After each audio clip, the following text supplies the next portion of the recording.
the Fat Controller's engines.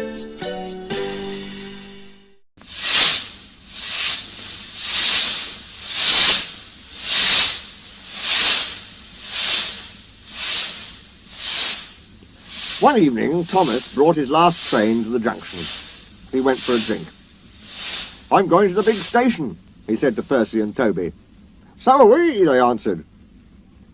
"Do you know," Percy went on, "I think something's up." Toby looked at the sky. "Where?" "Down here, silly," laughed Thomas. "How," asked Toby reasonably, "can something be up when it's down?" "Look," said Thomas excitedly. "Look!" 7 engines from the other railway were coming along the line. "Hello, Ginty," whistled Percy. "Hello, Pug. They're friends of mine," he explained. "I don't know the others." Ginty and Pug whistled cheerfully as they puffed through the station. "What is all this?" asked Thomas. "The Fat Controller's got a plan," answered his driver, "and he's going to tell it to us. Come on."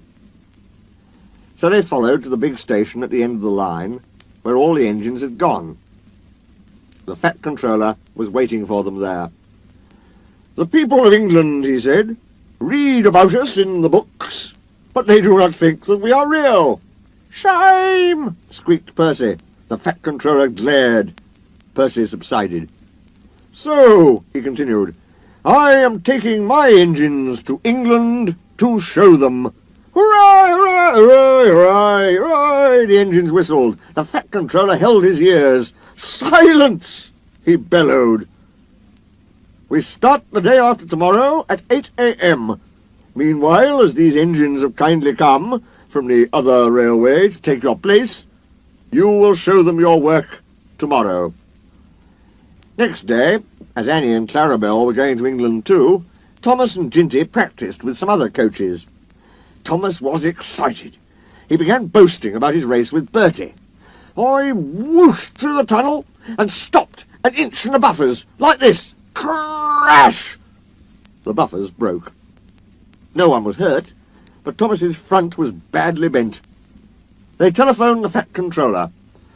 "I'll send up some men," he said, "but if they can't mend Thomas in time, we'll go to England without him."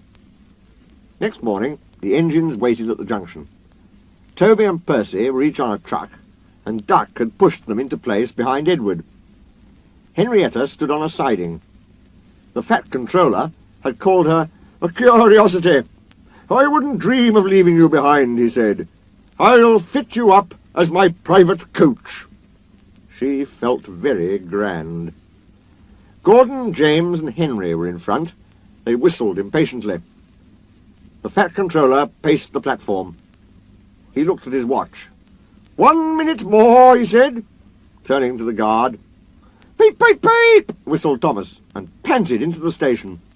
Annie and Clarabel twittered anxiously. "We hope we're not late. It isn't quite 8. "Thomas," said the Fat Controller sternly, "I am most displeased with you. You nearly upset my arrangements." Thomas, abashed, arranged himself and the coaches behind Duck without saying a word. The Fat Controller climbed into Henrietta. The guard blew his whistle and waved his flag.